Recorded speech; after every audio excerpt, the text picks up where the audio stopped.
Most of the world's leading statesmen at one time or another have come to the United Nations in New York City to speak on important matters of world concern. And thus it was that the United Nations played host recently to His Excellency President Ziaur Rahman of the People's Republic of Bangladesh. President Ziaur was greeted upon his arrival by the UN Secretary-General Kurt Waldheim. After conferring privately with Waldheim and with the current President of the General Assembly, Salim A. Salim of the Republic of Tanzania, President Ziaur was escorted to the United Nations main hall, where the General Assembly had been called to order specifically to hear the Bangladesh leader. Assembly President Salim formally welcomed President Ziaur. On behalf of the General Assembly, I have the honor to welcome to the United Nations His Excellency Mr. Ziaur Rahman, President of the People's Republic of Bangladesh, and to invite him to address the Assembly. In a hard-hitting speech, President Ziaur said that recent years have seen very little progress towards narrowing down the differences between the rich and the poor. He spoke first in his native Bengali, then spoke in English. Bismillahirrahmanirrahim. Janab Shabapati, Janab Mahasachib, ও সম্মানিত প্রতিনিধিবৃন্দ, বাংলাদেশের জনগণের পক্ষ থেকে আমি আপনাদের সাদর সম্ভাষণ জানাচ্ছি। জাতিসংঘ সাধারণ পরিষদের এই একাদশ বিশেষ অধিবেশন বাংলাদেশের দৃষ্টিতে যে কতটা গুরুত্বপূর্ণ আজ এখানে আমার উপস্থিতি তারই সাক্ষ্য দিচ্ছে। এই বিশেষ অধিবেশনের ব্যবস্থা করতে দীর্ঘ সময় লেগেছে, এই জন্য অনেক কষ্ট স্বীকারও করতে হয়েছে। সাধারণ পরিষদের ষষ্ঠ ও সপ্তম বিশেষ অধিবেশনের পরবর্তী বছরগুলোতে একটি নতুন আন্তর্জাতিক অর্থনৈতিক ব্যবস্থা গড়ে তোলার ব্যাপারে বিশেষ কোনো অগ্রগতি হয় নাই। ধনী ও দরিদ্র দেশগুলোর মধ্যেকার বৈষম্য হ্রাস পাওয়ার বদলে দেখা যাচ্ছে তা বরং বৃদ্ধি পেয়েছে। জাতিসংঘ সনদের আদর্শ এবং মানব অধিকার সংক্রান্ত ঘোষণার প্রতি আমরা সকলেই আনুগত্যশীল।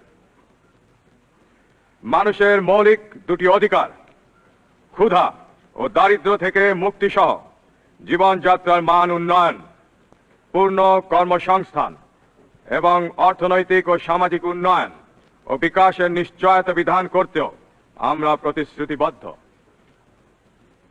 The UN Charter and the evolution of the entire UN system are based on the concept of global interdependence and cooperation. Why did we opt for global interdependence? What was the rationale behind it? Because we wanted to collectively maintain international peace and security, to build a world ensuring freedom, human dignity and justice.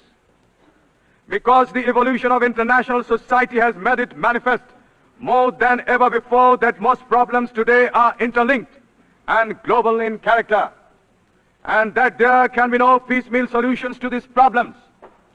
Just as there can be no fragmentation of peace, there can be no fragmentation of the world into segments of rich and poor without a serious threat to peace.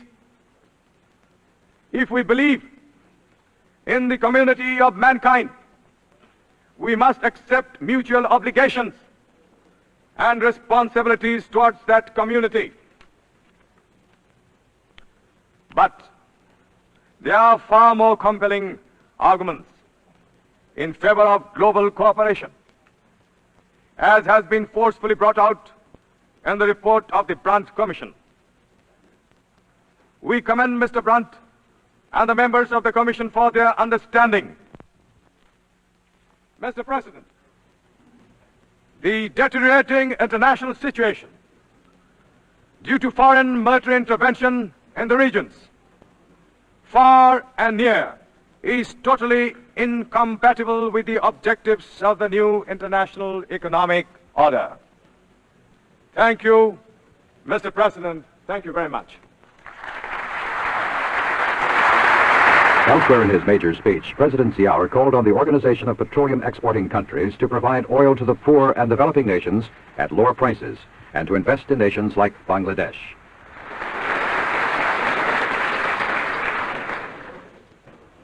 Following his address, President Ziaur proceeded to the West Foyer of the United Nations building. there to greet and chat with the heads of delegations to the UN. President Ziaur later was the honored guest at a luncheon hosted by Secretary General Waldheim. There remained one more major event on President Ziaur's UN schedule, a speech to a closed meeting of the Group of 77. Formed 15 years ago, the Group of 77 now numbers more than 100 developing nations, including the 30 least developed countries, as well as the OPEC nations. From the UN and New York, President Ziaur continued on his 4-day visit to the United States by traveling to Washington for an important meeting with President Carter at the White House. President Ziaur flew from New York to Andrews Air Force Base outside of Washington, then boarded this helicopter to fly from the airport to the Washington Monument Grounds not far from the White House. The United States has been a staunch supporter of Bangladesh since it won its independence in 1971, and President Carter made it a point to take time off from a busy campaign schedule to meet with President Ziaur. The Bangladesh leader was greeted by Secretary of State Edmund Muskie as the helicopter arrived near the White House. From there, he was whisked to the Oval Office for a private meeting with President Carter. High on the agenda of the talks between the two presidents was U.S. aid to Bangladesh, aid which totaled some $84 million last year. Bangladesh has received commitments of $1.5 billion in aid this year. High among the aims of Bangladesh under its dynamic 43-year-old president is doubling of its agricultural output. Our land has the capacity, but it is badly organized, President Ziaur told newsmen in Washington. Bangladesh, with 80 million people crowded into a small area, is embarking on a new 5-year plan with emphasis on agriculture. During the meeting in the Oval Office, President Carter expressed his admiration for economic and political progress in Bangladesh under President Ziaur, while Ziaur thanked Mr. Carter for U.S. economic cooperation with his nation. President Carter also reiterated the theme expressed by President Ziaur in his UN speech, namely that major oil exporting nations should invest some of their wealth to create jobs for Bangladesh. President Ziaur told President Carter that he has invited foreign ministers of OPEC nations to a discussion on that very subject. On another important matter discussed by the two presidents, a White House statement said both chief executives called for the immediate withdrawal of all foreign troops from Afghanistan and Kampuchea. Both presidents noted with satisfaction the excellent state of relations between the two countries, the statement said, and agreed to work to further improve the friendship and understanding which already exist. Their friendship was evident in statements by the presidents to newsmen after their meeting. It's a great pleasure for me this afternoon to welcome to the White House and to our nation President Zia, the very fine leader of Bangladesh. Since their War of Independence in 1971, tremendous progress has been made under his leadership and with the courage and determination of the people of his great country. With a population of about 90 million and with tremendous opportunities for economic improvement, President Zia has been in the forefront of making the lives of the Bangladesh citizens better each year. The world suffered along with Bangladesh in recent years because of extreme hunger and deprivation among the citizens there. But President Zia and I have been discussing in the last few minutes the possibility, he says the inevitability, that Bangladesh will, in the near future, be self-sufficient in food production, perhaps even able to export food to other countries. We also had a chance to discuss the advantages of democratization of the Bangladesh political system.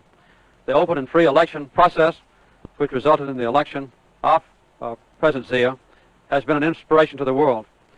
Also, we have been very grateful at the leadership that President Zia has played personally, not only among the Muslim nation and the community there, but indeed throughout the entire world community. As a member of the United Nations Security Council, Bangladesh played a very important and statesmanlike role during the difficult months just past. We are deeply grateful that President Zia has come here. We observe with great interest his statement to the United Nations General Assembly, where he called upon the OPEC nations to provide oil to the poor and developing countries of the world at lower prices, and also encourage the OPEC nations with that tremendous influx of capital to invest in the developing nations like Bangladesh to provide a better life and employment for the people there. President Zia, we are delighted to have you with us. It's an honor for our country to have you here, and we share with you the basic principles in a completely compatible way as we face the future together, and I'm very honored that you would come here to pay me this visit. Mr. President, it has been a great honor for me and my delegation to have the opportunity to meet you at a time when you are so very busy for the election and you have so much work at hand. Mr. President, let me tell you that how grateful the people of our country are to the people of your great country for the moral support that was rendered to us, in fact support in all possible manner. Those were rendered to us during our War of Independence in 1971 and the massive economic aid that we received from you, from your great country. Thereafter, to meet the many necessities which otherwise would have, if not met, would have created tremendous problem for us. We are very grateful indeed, Mr. President, for your special interest for the development, the economic development in Bangladesh, for which during your period we have received fullest support, and especially in the food sector, the support that you have given us. I can assure you that our people are grateful to the American people and to you, Mr. President. And the short meeting that we had a few minutes ago, we had discussed all possible aspects of our relationship, and we discussed some of the important problems facing the world, both economic and political. And I must say how happy I am that in these cases our views are identical.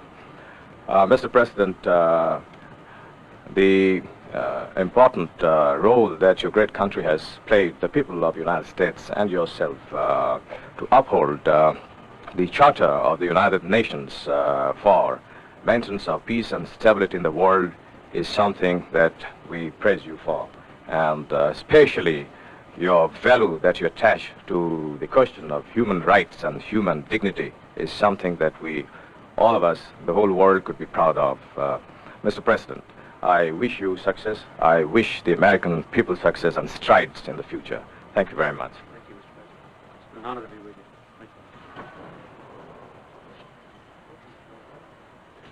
President Ziaur left Washington for another brief stop in New York and then went on to Paris, France, saying as he left, President Carter has assured me of all possible assistance, especially in the agriculture sector.